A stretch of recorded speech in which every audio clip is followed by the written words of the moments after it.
जिन किसान भाइयों के भी मई में कोई खेत खाली है तो वहां पर आप 5 ऐसी सब्जियों की खेती कर सकते हैं जो आने वाले समय में जून के लास्ट में या फिर जुलाई के शुरुआत में जब सब्जियों का काफी अच्छा रेट रहता है वहां पर आपकी सब्जियां निकल कर मार्केट में जाएंगे और काफी अच्छा आपको रेट मिलेगा। अगर आप भी 1 एकड़ से 3 से 4 लाख की कमाई करना चाहते हैं तो मई के महीने में आप इन 5 सब्जियों की खेती कर सकते हैं। लेकिन किसान भाइयों, इससे पहले हम बताते चले खेत की तैयारी पर भी आपको ध्यान देना होगा। मई के महीने में अगर आप सब्जियों की खेती करने जा रहे हैं तो इससे पहले जो भी आपका फसल लगा हुआ उसकी बढ़िया से जुताई कर दीजिए।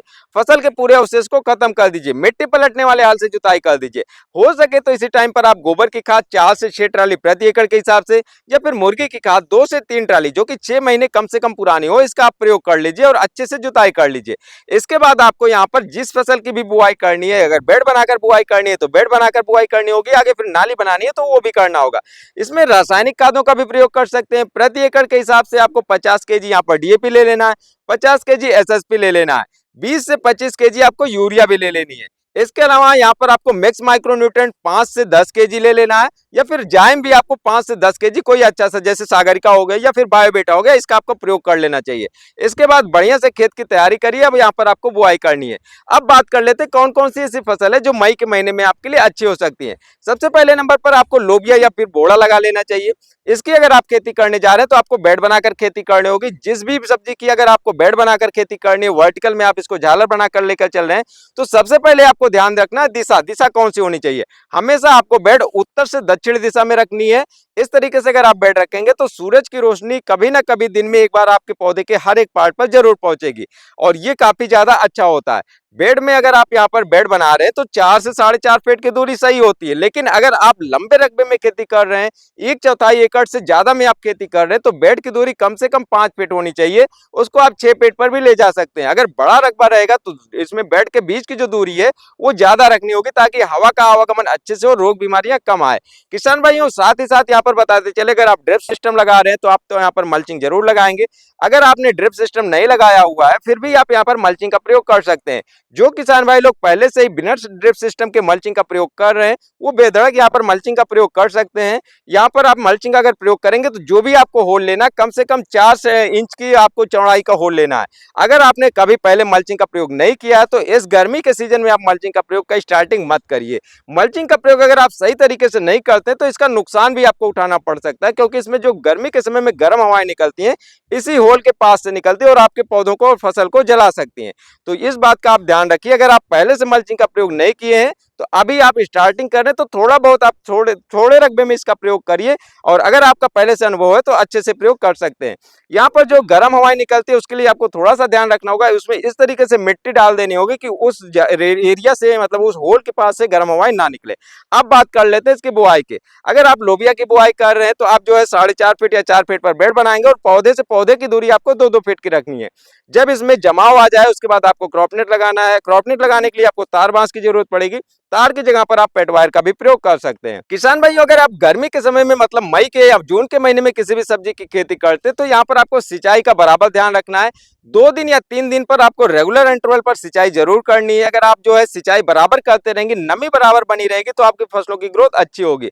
यहाँ पर बहुत ज्यादा सिंचाई नहीं करनी है, इतना भी ज्यादा नहीं कर देनी कि एकदम मिट्टी में पूरी की नमी बहुत ज्यादा हो जाए और फंगस जनित बीमारियां भी आने लगे। हल्की सिंचाई आपको रेगुलर करनी है, आपका यहाँ पर नमी को बनाकर रखनी है।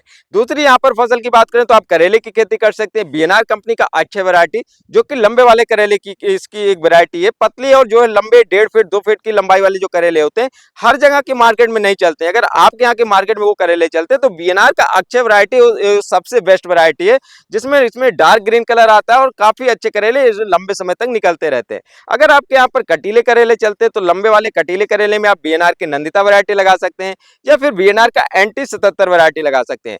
अंकुर सीड का श्रीधर वैरायटी भी काफी बेस्ट वैरायटी है। नुनेम्स की अमन श्री लंबे करेले की वैरायटी अच्छी है कांटेदार करेले में। और ईस्ट वेस्ट का पॉली वैरायटी भी काफी बेस्ट वैरायटी है। करेले की खेती कर रहे हैं तो 4 से 4.5 फीट की दूरी पर बेड बनाइए और 2 से 2.5 फीट की दूरी पर एक एक जो है आप सीड की बुआई करिए। अगर आपका रकबा बड़ा है तो उसी अकॉर्डिंग आपको जो दूरी है वो 5-5 फीट कम से कम रखनी है। इसी तरीके से आप लौकी की भी खेती कर सकते हैं। लौकी में भी आपको इसी तरीके से 4.5 फीट के आसपास आपको बेड बनाना है। 2 से 2.5 फीट की दूरी पर आपको सीड की बुआई करनी है। मई के महीने में अगर आप खेती करने जा रहे हैं तो यहाँ पर सीड रेट आपको थोड़ा सा ज्यादा रखना है। कोई भी फसल आप लगा रहे हैं, सीड रेट आपको थोड़ा सा ज्यादा रखना है। यहाँ पर कुछ अगर आप इसमें जमाव भी कम आया या फिर आगे चलकर कुछ रोग और बीमारी आए तो कुछ पौधे आप हटा भी देंगे तो भी आपका प्लांट पॉपुलेशन बना रहेगा। और लौकी की बात करें तो बीएनआर कंपनी की हरुणा वैरायटी और कीर्ति वैरायटी काफी बेस्ट वैरायटी है। टीम सीड की संध्या वैरायटी ये भी काफी बेस्ट वैरायटी है।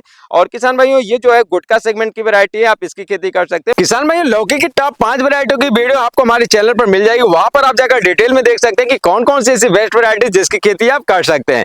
किसान भाइयों, वैसे विभिन्न प्रकार की सब्जियों की जो बेस्ट वैरायटी है इसकी भी जानकारी आपको मिल जाएगी। आप किसी भी सब्जी की जानकारी लेना चाहे तो चैनल पर जाकर सर्च कर सकते हैं। अब बात कर लेते हैं अपने चौथे सब्जी की, तो आप यहाँ पर भिंडी लगा सकते हैं। भिंडी एक ऐसी सब्जी है ना जिसमें आपको झालर और क्रॉप नेट की जरूरत नहीं पड़ेगी।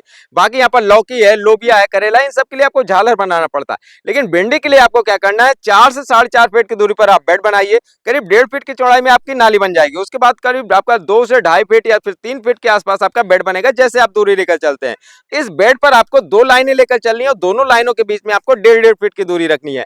अब यहाँ पर जो लाइनों बन रही ना, उस लाइनों में पौधे से पौधे के बीच की बात करें तो 8 से 9 इंच की दूरी पर आपको एक एक सीड की बुआई करनी है। इस तरीके से आप भिंडी की अगर खेती करेंगे तो आपका खेती अच्छी रहेगी। बेड पर इसमें भिंडी में अच्छा ग्रोथ आएगा।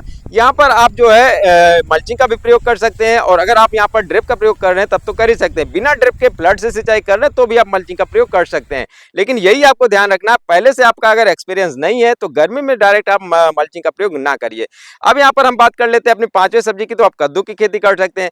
कद्दू काफी अच्छी है क्योंकि यहाँ पर जो है तुड़ाई भी आसान होती है, प्रोडक्शन भी अच्छा खासा निकल आता है और मंडी में इसका रेट भी काफी अच्छा मिल जाता है। तो कद्दू की अगर आप खेती करते हैं तो कम खर्चे में आप इसमें अच्छा मुनाफा कमा सकते हैं। कद्दू के लिए बात करें तो 12-12 फीट की दूरी पर आपको लाइन बनानी है और जहां पर लाइन बनानी है वहीं पर आपको खाद का प्रयोग करना है। नाली बनाकर उसमें आप जो है बढ़िया से खाद का प्रयोग करिए और जो आपका नाली के दोनों किनारों पर मेड़ बनेगी ना, उसी में आपका पूरा खाद आ जाए। कुछ इस तरीके से आपको सिस्टम बनाकर रखना। दोनों बेड पर आपको बुआई करनी है। 1.5 से 2 फीट की दूरी पर एक एक सीट की बुआई करिए। इसके अलावा किसान भाइयों, जो आपका नाली बनती है, नाली के दोनों किनारों पर जो मेड़ बनती है, उस मेड़ के बगल में भी आपको एक पतली नाली बनानी है। मतलब कि दोनों साइड में एक पतली नाली बनानी है। जब भी आप गर्मी में सिंचाई करेंगे तो आप मेन नाली से सिंचाई करेंगे, पतली वाली नाली में भी आपको सिंचाई करनी है। इस तरीके से अगर आप सिंचाई करेंगे तो मेड़ में बढ़िया से नमी आएगी और मई के महीने में या फिर जून के महीने में आपके कद्दू का अच्छा ग्रोथ होगा। 2 से 3 दिन के अंतराल पर आपको जरूर सिंचाई करनी है। गर्मियों के समय में कोई भी सब्जी की अगर आप खेती करते हैं तो 2 से 3 दिन में आप जरूर इसकी सिंचाई एक बार कर दीजिए। इस तरीके से जब आपका कद्दू का ग्रोथ हो जाएगा, 1.5 से 2 फीट के लंबे इसके पौधे हो जाएंगे, तो बगल में जो पतली नाली बनी है उसी नाली में से होकर आपका जो कद्दू के लताएं हैं वो बीच के एरिया में जाएंगी। तो उसके बाद आपको उस नाली में मिट्टी डाल देनी है। जब आपके कद्दू की जो लताएं मिट्टी में दब जाएंगी तो वहां से जड़ों का ग्रोथ होगा और आगे आपके जो कद्दू के पौधे ना, उनसे काफी अच्छा प्रोडक्शन निकल कर आएगा। यहाँ पर एक चीज आपको ध्यान रखना, अगर आप यहाँ पर मई के महीने में कद्दू की खेती करने जा रहे हैं या फिर भिंडी की खेती करने जा रहे हैं तो ये ऐसे खेत का चुनाव करिए कि बरसात में वहां पर पानी ना रुके। क्योंकि अगर बरसात में पानी नहीं रुकेगा तो आपका जो कद्दू है ना वो बरसात में भी बढ़िया चलता रहेगा। लेकिन अगर आप ऐसे खेत का चुनाव कर लेते हैं जहां पर गड्ढे में है, बरसात में पानी भर जाता है, तो वहीं पर आपकी फसल खत्म हो जाएगी, तो आप इसका सही मुनाफा नहीं निकाल पाएंगे। तो इस तरीके से सेलेक्ट करके आप कद्दू की खेती करिए या फिर भिंडी, लौकी, करेला है या फिर बोड़ा है, इन सब की खेती अगर आप मई के महीने में करते हैं तो आप निश्चित रूप से जो है बढ़िया मुनाफा जरूर कमा पाएंगे। तो वैसे किसान भाइयों, मई के महीने में आप कौन सी सब्जी लगाने जा रहे हैं और किस सब्जी से आप ज्यादा मुनाफा निकालने की उम्मीद रखते हैं, तो कमेंट करके जरूर बताइएगा। इन सब्जियों के बारे में कोई भी आपका प्रश्न रहता है तो कमेंट कर सकते हैं। वैसे हमारी आज की वीडियो आप लोगों को कैसी लगी ये भी जरूर बताइएगा। तो मिलते हैं किसी और वीडियो में, तब तक के लिए नमस्कार।